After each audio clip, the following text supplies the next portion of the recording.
Assalamualaikum warahmatullahi wabarakatuh. Bismillahirrahmanirrahim. Alhamdulillahi rabbil alamin. Subhanaka la ilma lana illa ma 'allamtana innaka antal alimul hakim. Rabbi shrah li sadri wa yassir li amri wahlul 'uqdatam min lisani yafqahu qawli. Allahumma salli wa sallim ala sayyidina Muhammad miftahi babi rahmatillah adada ma fi ilmillah salatan wa salaman daimaini bidawami mulkillah wa ala alihi wa sahbihi amma ba'du. Hadratal muhtaramin, para alim, para ulama, para kiai, para habaib, para asatid, para tokoh masyarakat yang dimuliakan oleh Allah Subhanahu wa ta'ala, yang tidak bisa saya sebutkan satu persatu tanpa mengurangi rasa hormat. Wabil khusus yang saya hormati Al-Habib Ali Zainal Abidin As-Saqqaf, yang saya hormati Kiai Haji Mbah Hamid, yang saya hormati Kiai Ansari dan segenap pengurus Pondok Pesantren Al-Insaf, yang saya hormati pula para pejabat pemerintahan baik sipil, TNI maupun Polri, sahabat-sahabat dari Banser dan seluruh tokoh masyarakat, dan hadirin wal hadirat yang dimuliakan oleh Allah Subhanahu wa ta'ala. Yang tak lupa juga yang saya hormati Sahibul Bait Mbah Ali dan segenap putra-putranya dan keluarga besar almarhum Kiai Haji Abdullah Sa'ad. Alhamdulillah, di malam yang penuh berkah ini kita dikumpulkan di majlis yang tidak kita ragukan, insya Allah majlis ini dihujani berkah oleh Allah Subhanahu wa ta'ala. Dan semoga hadirnya kita ke majlis ini menjadikan dosa-dosa kita diampuni oleh Allah Subhanahu wa ta'ala, dan seluruh hajat-hajat kita dikabulkan oleh Allah Subhanahu wa ta'ala dan mendapat ridha dari Allah Subhanahu wa ta'ala. Amin ya rabbal alamin. Alhamdulillah, di bulan yang penuh ampunan ini, malam hari ini kita dikumpulkan di majlis yang insya Allah majlis ini juga dihujani ampunan oleh Allah Subhanahu wa ta'ala. Majlis maulid seperti ini dikatakan dza waktu taubatak yal asi idza batatu. Ini adalah waktu taubatmu wahai orang yang bermaksiat jikalau hendak bertaubat. Dza waqt aubatak ya syarid idza bata'u. Dan ini waktu kembalimu wahai orang yang melarikan diri jikalau kau hendak kembali. Karena orang yang bermaksiat itu diibaratkan dia sedang lari menjauh dari Allah Ta'ala. Dan tidak ada yang bisa kembali mendekatkan dirinya kepada Allah kecuali jikalau dia bertaubat kepada Allah Subhanahu wa ta'ala. Sayyidina Umar ibn al-Khattab radhiyallahu ta'ala anhu, beliau menjelaskan majlis-majlis yang di situ kita diajak ingat kepada Allah Subhanahu wa ta'ala, yang di situ diajarkan ilmu. Kalau ada orang yang keluar dari rumahnya membawa dosa yang besarnya bagaikan gunung, ketika dia hadir ke majlis mendengar apa yang disampaikan di majlis, kemudian muncul rasa takutnya kepada Allah Ta'ala, dan kemudian dia bertaubat kepada Allah, maka dia pulang ke rumahnya wa ma alaihi minadz dzunub, dan dia tak lagi memiliki dosa Karena apa? Dosanya diampuni oleh Allah Subhanahu wa ta'ala.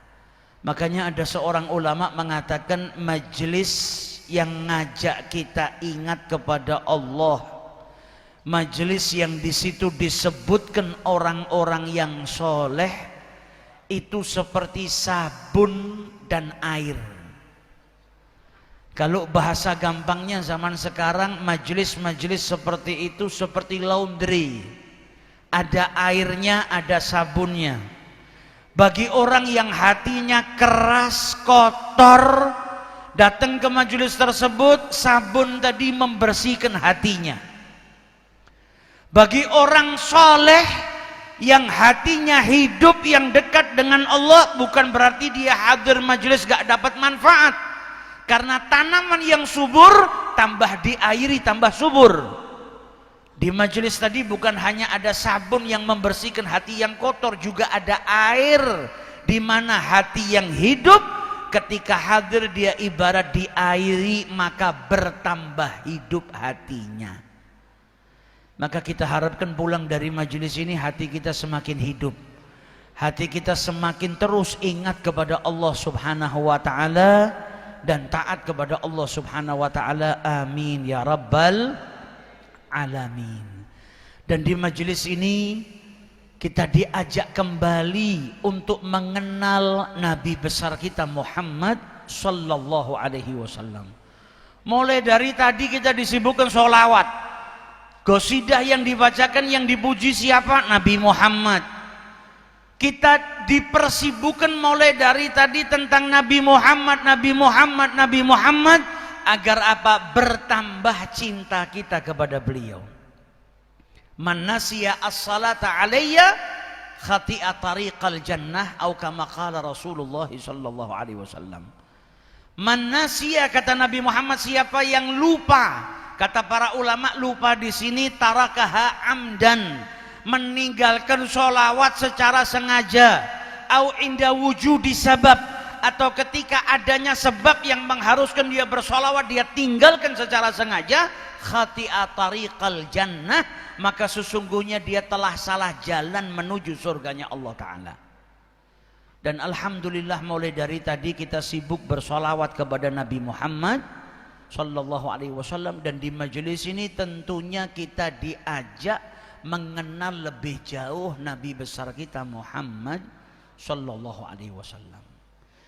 Sayyidina Ali bin Abi Thalib sering kita dengar, beliau itu pernah berkata, man ra'ahu badihatan habah.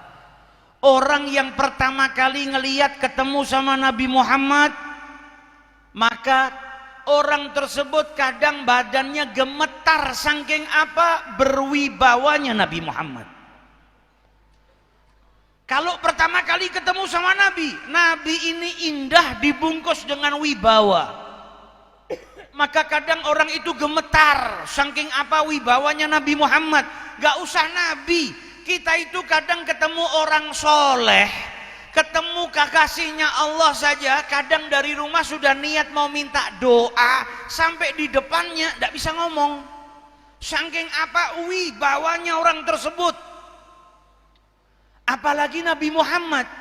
Makanya diriwayatkan dulu ada orang Arabi atau ada orang Arab, dia datang kepada Nabi Muhammad punya hajat, sampai di depannya Nabi Muhammad menggigil, badannya nggak bisa bicara saking apa? Wibawanya Nabi Muhammad. Tapi Nabi Muhammad tuh orangnya rendah hati yang luar biasa. Nabi Muhammad tuh orang yang paling tawadhu ma'a'ului maqamihi, derajatnya paling tinggi, tapi beliau orang yang paling rendah hati. Sama Nabi ditenangkan, tenang. Dan Nabi merendah sambil berkata apa? Inni lastu bimalikin, saya ini bukan raja. Istilahnya kalau bahasa kita sekarang, kenapa kok takut seperti ini, kok menggigil? Saya ini bukan raja. Nabi merendah, saya hanya anak seorang wanita di Mekah yang dulu makan daging yang dikeringkan, bukan anak raja. Maka orang itu kemudian tenang, sampai para ulama ketika mendalami makna ucapannya Nabi Muhammad, Kenapa kok Nabi nyebutkan saya hanya anak seorang wanita dari Mekah yang dulu makan daging yang dikeringkan? Kenapa Nabi nggak nyebut saya anaknya seorang lelaki dari Mekah? Kok nggak nyebutkan bapaknya, nyebut ibu? Karena ibu itu memiliki sifat kasih sayang. Orang itu tadi menggigil ketakutan karena wibawanya Nabi. Nah, orang kalau berwibawa disebutkan bapaknya tambah berwibawa. Disebutkan kakeknya tambah berwibawa lagi, takutnya malah nggak bisa ngomong. Maka yang dipilih ibu. Ibu itu punya sifat rahmah, kasih sayang, lembut untuk nenangkan orang tersebut. Bayangkan kalau Nabi nyebutkan saya putranya Abdullah, atau saya cucunya Abdul Muttalib, pemimpinnya Mekah. Bukannya bisa ngomong, malah orang itu mungkin tambah ngompol. Saking apa? Wibawanya. Sama Nabi ditenangkan, akhirnya apa? Dia bisa mengutarakan apa yang akan disampaikan. Tapi Sayyidina Ali menjelaskan, waman khalatahu ma'rifatan, siapa orang yang berkumpul dengan Nabi untuk kenal dengan Nabi Muhammad, apa yang dia dapatkan? Ahabbah, jatuh cinta sama Nabi Muhammad.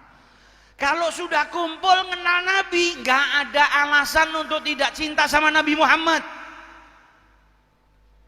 Gimana nggak jatuh cinta? Ngelihat akhlak yang indah, ngelihat perangai yang indah, ngelihat fisiknya Nabi Muhammad yang indah. Ngezalimin orang Nabi nggak pernah. Yang ada apa? Bantu orang. Orangnya senantiasa tabassum, berseri-seri wajahnya, tersenyum kepada orang, ramah, sayang. Maka orang yang berusaha mengenal Nabi Muhammad, apa yang dia dapatkan? Cinta. Nah, ini yang kita lakukan di majelis ini. Kita nggak bisa kumpul di zaman Nabi karena kita nggak hidup di waktu itu. Mereka yang kumpul mengenal Nabi langsung dengan berkumpul dengan Nabi Muhammad, ahabbah, jatuh cinta dengan Nabi Muhammad. Lah kita yang nggak hidup di zaman itu, kita hadir ke majelis yang di situ diajarkan sejarah hidupnya Nabi, majelis yang di situ diajarkan akhlaknya Nabi. Tujuannya apa? Kita kenal Nabi biar cinta kepada Nabi Muhammad SAW. Yang belajar tentang Nabi Muhammad ini bukan hanya kita. Nabi Muhammad tuh punya cucu namanya Hasan bin Ali bin Abi Thalib.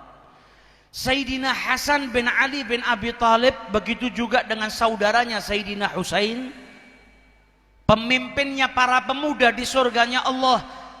Sayyidina Hasan itu ketemu sama Nabi, ngalami kanjeng Nabi. Nabi wafat, mereka masih kecil. Tapi bukan berarti sudah pernah ketemu, sudah pernah ngeliat, kumpul sama Nabi, terus nggak mencari tahu tentang Nabi Muhammad. Setelah Nabi meninggal dunia, mereka masih cari tahu tentang Nabi. Makanya Sayyidina Hasan pernah berkata apa? Sa'altu khali Hind bin Abi Halah. Saya pernah bertanya dengan pamanku Hindun bin Abi Halah. Kata Sayyidina Hasan, wa kana wasafan.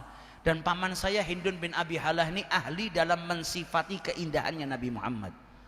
Beliau tanya tentang Nabi. Biar apa tambah kenal? Biar apa? Biar bisa meneladani, bisa ngikuti Nabi Muhammad. Nah, kita datang ke majelis ini tujuannya juga mau kenal Nabi. Biar apa? Biar bisa meneladani Nabi Muhammad, biar bisa ngikuti akhlaknya Nabi Muhammad. Karena nggak ada manusia yang nggak bisa berubah. Kalau sudah dapat hidayah dari Allah, berubah. Ada orang yang mungkin belum pernah berakhlak seperti akhlaknya Nabi Muhammad, bukan berarti orang tersebut sampai mati nggak bisa berubah akhlaknya. Syekh Umar bin Ahmad Baraja alaihi rahmatullah, dalam kitabnya yang tipis, kitab yang kecil ngajari tentang akhlak, dibaca di pesantren-pesantren, Akhlak lil Banin. Beliau mengutip ucapannya Imam Ghazali tentang apa itu akhlak. Kemudian dijelaskan apa? Manusia itu kalau mau merubah akhlaknya dari yang buruk menjadi akhlak yang baik, cuma dibutuhkan apa? Mujahadah, berjuang di permulaannya, kemudian melatih dirinya untuk berakhlak yang baik, maka dia akan berubah. Butuh perjuangan di permulaannya, kemudian terus dilatih, maka dia akan berubah akhlaknya. Diibaratkan seperti apa? Seperti orang yang mau belajar tulisannya baik. Orang yang tadinya kalau nulis khot tulisannya jelek, nggak bisa dibaca. Ketika dia mau ingin tulisannya berubah menjadi baik, dia butuh apa? Tamrin. Nyontoh tulisannya orang yang bagus, kemudian dipraktekkan tiap hari. Semakin hari tambah bagus, semakin hari tambah bagus, sampai akhirnya tulisannya jadi bagus. Bukan hanya bisa dibaca, yang tadinya nggak bisa dibaca dan indah. Dan orang kalau sudah tulisannya berubah jadi bagus, disuruh baleni seperti tulisannya pertama yang jelek, nggak bisa. Kalau disuruh ngulang seperti saat tulisannya yang buruk, nggak bisa. Sudah secara otomatis pegang bolpen, nulis tulisannya bagus. Atau seperti anak yang usianya 2 tahun sama ibunya sudah nggak mau disusui, mau disapih. Ketika diajari makan bubur, diajari makan yang lain, nangis, berontak, nggak maunya susu. Tapi orang tuanya terus ngelatih, nggak disusoni, harus makan.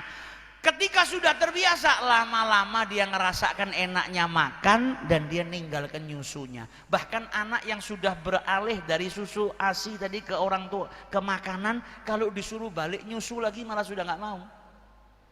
Dia milih makan. Karena apa? Karena sudah terbiasa. Nah, kita itu kalau mau merubah cuma butuh apa? Riyadhah. Kalau kita sudah ngelatih, orang tidak pernah tahajud, berjuang di permulaannya, kemudian nelateni, kemudian membiasakan dirinya bangun malam, lama kelamaan kulino. Seperti orang tadi yang khotnya jelek, ngelatih jadi khotnya bagus, justru dia disuruh balik khotnya jelek, nggak bisa. Nah, ini yang perlu kita biasakan. Datang ke majelis, belajar tentang akhlaknya Nabi, dan kemudian kita mempraktekkan sedikit demi sedikit di rumah kita. Nabi Muhammad tuh kalau kita kaji semuanya penuh dengan pelajaran. Semuanya indah, semuanya penuh dengan pelajaran. Sepupunya Nabi Sayyidina Abdullah ibnu Abbas, itu kalau kita ngaji kitab Arba'in An-Nawawi, ada riwayat dari beliau. Beliau meriwayatkan sambil menceritakan dapat hadisnya kapan, di saat apa. Beliau mengatakan apa? Kuntu khalfan Nabi sallallahu alaihi wasallam yauman. Suatu hari saya pernah berada di belakangnya Nabi, diboncengin sama Nabi Muhammad. Karena Nabi Muhammad itu orang yang rendah hati, kadang beliau boncengin sahabatnya. Mu'adz ibnu Jabal pernah diboncengin sama Nabi. Kadang anak-anak kecil pernah diboncengin sama Nabi. Nabi pernah boncengin Abdullah ibnu Abbas, pernah boncengin Al-Fadl ibnu Abbas, pernah boncengkan Qutham ibnu Abbas, pernah boncengkan cucunya Al-Hasan wal Husain. Kata Abdullah bin Abbas, saya dahulu pernah berada di belakangnya Nabi, diboncengin sama Nabi. Kemudian Nabi berkata apa? Ya gulam, inni u'allimuka kalimat. Wahai anak, karena saat itu usianya masih kecil, saya akan mengajarkan kepadamu beberapa kalimat. Sampai peristiwa riwayat hadisnya Nabi saja kalau kita mau telaah, banyak sekali hikmah dan pelajarannya dari Nabi Muhammad. Nabi naik tunggangannya, onta atau kuda, boncengin sepupunya yang masih kecil, anak-anak. Ketika Nabi dalam perjalanan boncengin anak kecil, Nabi berkata, ya gulam, duhai anak, inni u'allimuka kalimat. Saya akan mengajarkan kepadamu beberapa kalimat. Detik itu juga Nabi merubah tunggangannya jadi majelis ilmu. Ini masih jalan, naik tunggangan. Tunggangannya dirubah jadi majelis ilmu sama Nabi Muhammad. Pelajarannya apa? Kita kalau keluar sama anak kita, yang naik motor, boncengin anaknya, yang naik mobil, keluar sama anaknya, apa yang kita bicarakan sama anak kita? Apa kita justru malah ngajarin anak kita mengucapkan ucapan yang tidak bermanfaat? Atau justru anak kita semakin pinter ngerasani orang lain karena kita orang tuanya kalau duduk selalu ngerasani orang lain? Nabi Muhammad ketika memboncengin anak kecil nggak ngelewatkan kesempatannya untuk apa? Mendidik anak mulai dari kecil. Inni u'allimuka kalimat, saya akan mengajarkan kepadamu beberapa kalimat. Nabi nggak ngajar satu kitab, beberapa kalimat, karena anak ini masih kecil. Dikasih sesuai dengan kapasitasnya. U'allimuka kalimat. Sebelum Nabi mengatakan mau mengajarkan kalimat, dipanggil dulu sama Nabi, ya gulam. Nabi nggak langsung ngomong, supaya apa? Yang diajak omong itu yantabih, fokus dengan apa yang mau diucapkan sama Nabi, karena dipanggil terlebih dahulu, ya gulam, saya akan mengajarkan kepadamu beberapa kalimat. Maka anak yang dengar itu akan merasakan, duh, ini Nabi mau ngomong sama saya nggak banyak, hanya beberapa kalimat, maka saya harus fokus apa yang diucapkan sama Nabi Muhammad. Karena Nabi nggak ngomong panjang, hanya beberapa kalimat sesuai dengan kapasitas anaknya. Kayak kita kalau ketemu orang, saya mau ngomong 5 menit aja, saya mau ngomong 4 mata 2 menit saja. Orang begitu tahu dia akan fokus, karena apa? Dia mau ngomong sebentar, ini penting didengarkan. Lain halnya kalau kita ketemu orang, saya mau ngomong ada hajat, saya mau ngomong sama Anda 15 jam, selonjor orangnya. Terus ngomong karepmu lah. 15 jam mau ngomong apa? Ini sebentar, maka orang fokus dengarkan apa yang disampaikan sama Nabi Muhammad. Sampai dalam peristiwa seperti itu saja ada banyak pelajaran dari Nabi. Makanya kita butuh kenal sama Nabi Muhammad, biar apa? Ya biar bisa dapat pelajaran dari peristiwa hidupnya Nabi, biar tambah kenal, tambah cinta, biar tahu betapa besar derajatnya Nabi yang Allah berikan kepada Rasulullah sallallahu alaihi wasallam. Nabi Muhammad ini manusia yang diberikan keindahan oleh Allah Subhanahu wa taala. Diberikan keistimewaan.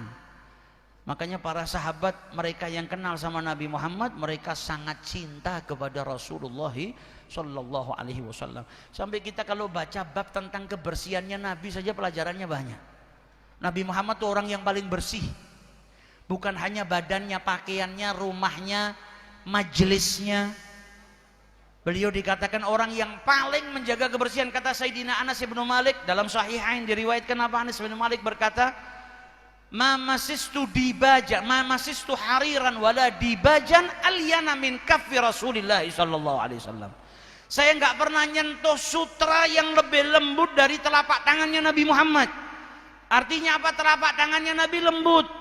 Dan beliau kemudian melanjutkan, wala syamimtu rihan au arfan, dalam riwayat arakan atyaba min rihin au arfin an-nabi sallallahu alaihi wasallam. Saya enggak pernah mencium aroma yang lebih wangi daripada Nabi besar Muhammad sallallahu alaihi wasallam. Kata para ulama, Nabi yang selalu tampil wangi, dan kita baca riwayat tentang wanginya aroma tubuhnya Nabi Muhammad, itu sebesar-besar dalil kalau beliau orang yang sangat menjaga kebersihan.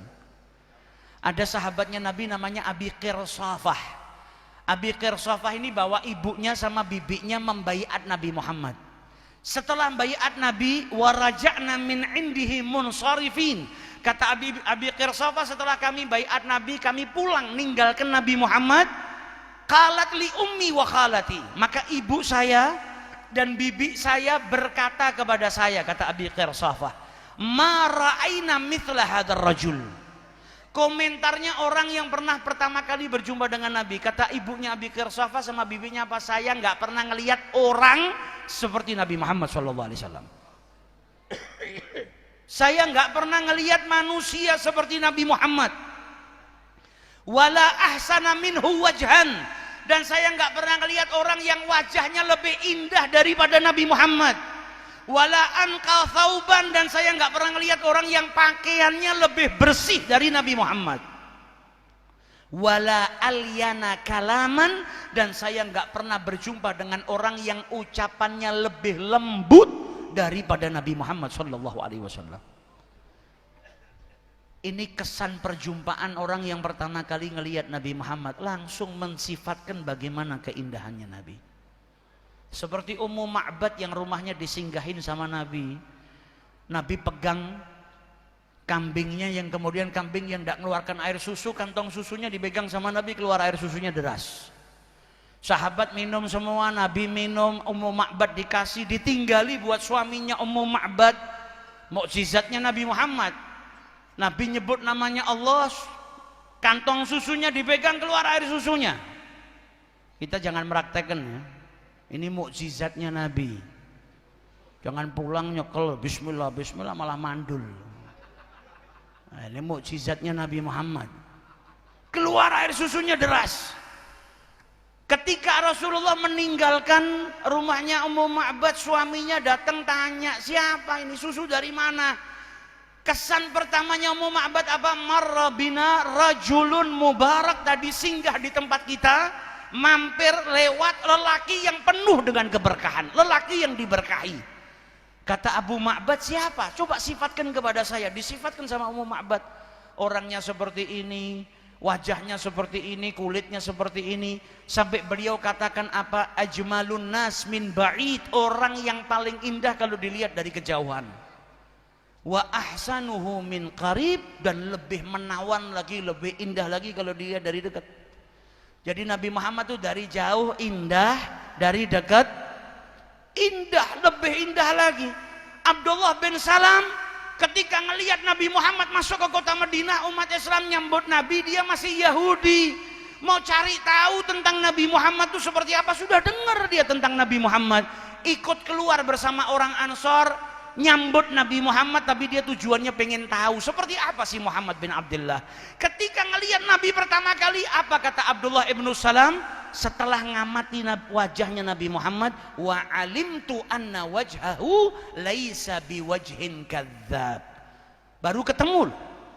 Orang Mekah fitnah Nabi dengan fitnahan yang banyak, kabarnya ya sampai ke Madinah.